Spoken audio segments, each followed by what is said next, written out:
Paul says in Galatians, if I'm living to please man, I'm not living to serve Christ. You're not going to be for everyone. How others receive and reciprocate your love doesn't define how well you loved. If that's the case, then Jesus didn't love very well, because a lot of people hated him so much they killed him. You love because you're loving, not because others are loving back to you. You are kind because you're kind, not because others are kind back to you. I believe every single person has a ministry. Ministry isn't just for preachers, and it's not just for pastors. It's the way you shine the light that God gave you through His Spirit in all spaces that He's trusted you to walk. That means you on your college campus. That means you at your corporate job. That means you in high school. That means you with your friends at the bar or the restaurant. That means you wherever you are. You have the responsibility to shine God's light in that space, and you get the chance to. Friend, you are beautiful, you are worthy, and you are made to shine. Friends, I am literally in a hotel room in Nashville right now. I was not planning on recording this. I think I'm about to go to dinner any second now with a dear friend of mine, but I just had to get on and record this episode because it was something that I really struggled with today. And it's so funny, like, for me, there's so many things in my life that bring me such joy, and I would do them even if I wasn't paid for them. But all that to say, like, sometimes it's hard and you get discouraged and you feel like what you're doing isn't good enough, because even though you know your worth is in God, you get caught up in what the world calls is worthy and what the world calls valuable and what the world even calls blessed, right? Like, I think even if you're like doing something for God, there's these human metrics we put on what is really blessed. And that's typically, well, how many people are listening? How many followers are there? It's so funny because tomorrow, like, the reason I'm in Nashville is I'm on this show tomorrow, which is so cool, to talk about Jesus and this upcoming generation. But I was so tickled today because, and when I say tickled, I was hurt. I don't know why I use the word tickled. I was hurt. There was this podcast guest that I had reached out to, and she has way more followers than me. She has like 25 million followers, and her agency got back and was like, hey, we're really interested, like, would love to get on a call. And in this call, they were like, oh yeah, well, we just want to make sure what you're doing is aligned with her brand. And she's super into her faith right now, but we want to make sure your questions you ask are aligned with her brand. And anyways, and then they told me that I'd have to like pay a bunch of money to have her on my podcast. And I was like, all due respect, I've never really considered going the route of paying for guests to be on my podcast. It's just not something that I've done. And they go, oh, well, we expected that based off of how small your podcast is.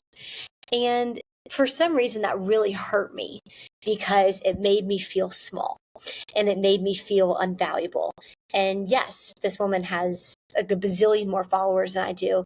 But it's so funny because, like, I'm so confident in what I do, but then I have moments where I'm like, wait, does it matter? Because it doesn't have 25 million people listening or following me, does it mean that God isn't with me? And I think sometimes we do that. Like, we put, again, human metrics on something that God put on your heart that can only really be explained by the Spirit.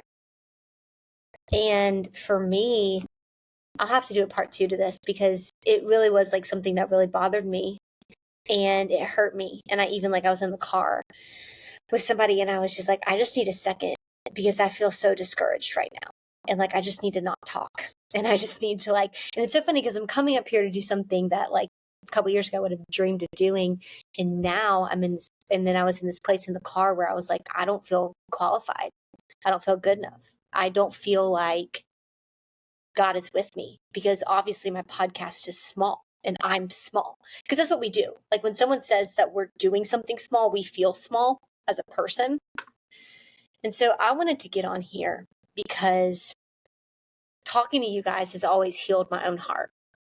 And I know that I'm not the first and I'm not the last person to feel small. First of all,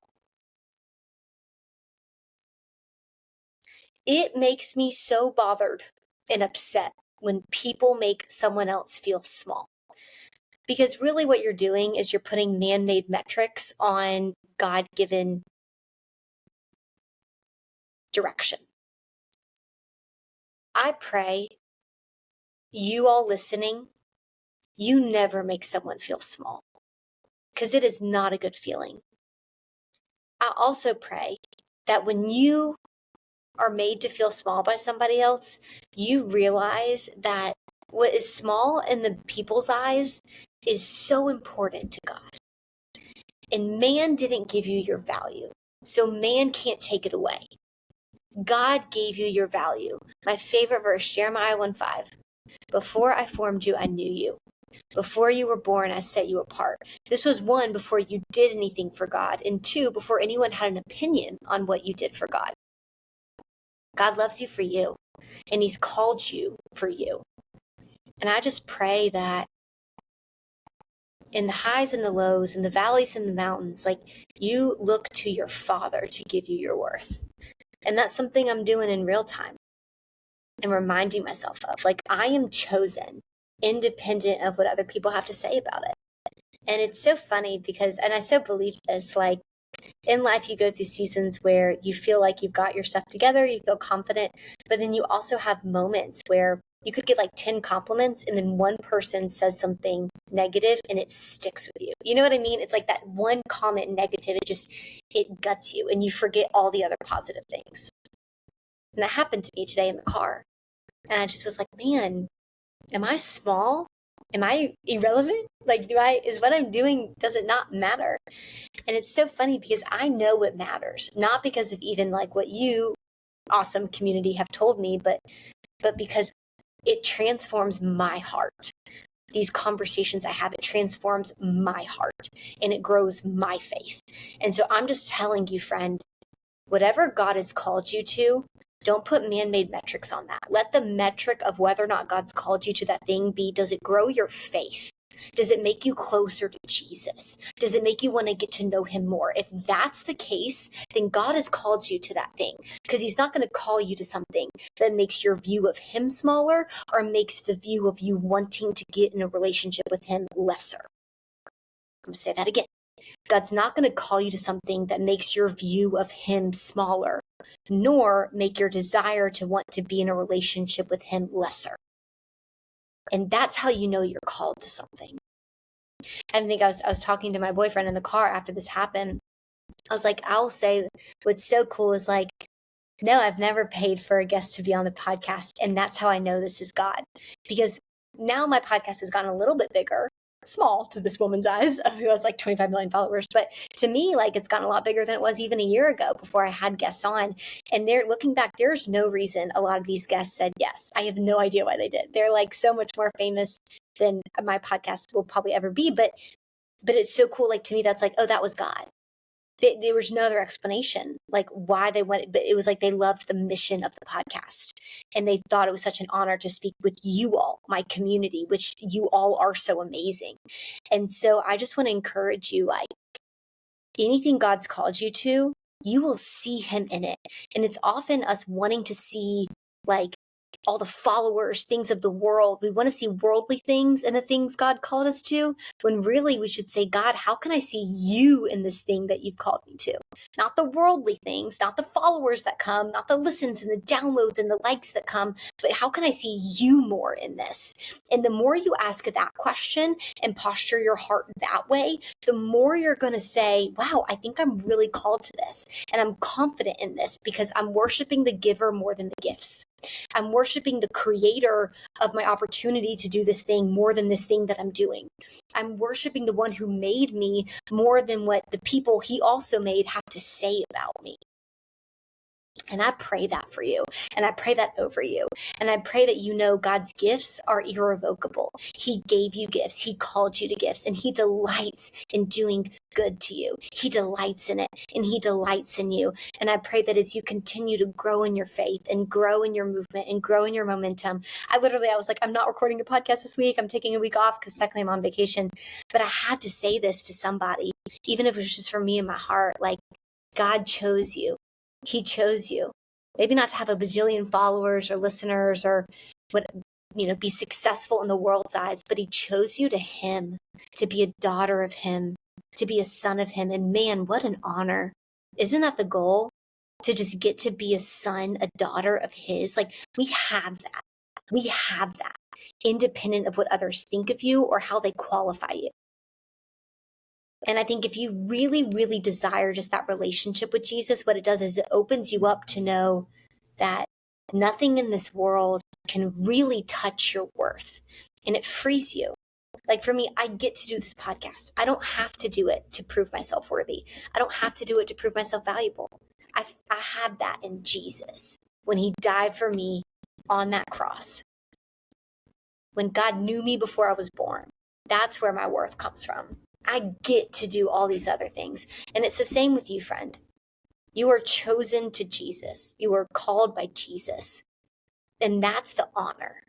So I pray that we reposture our hearts to receive what it actually means to be successful.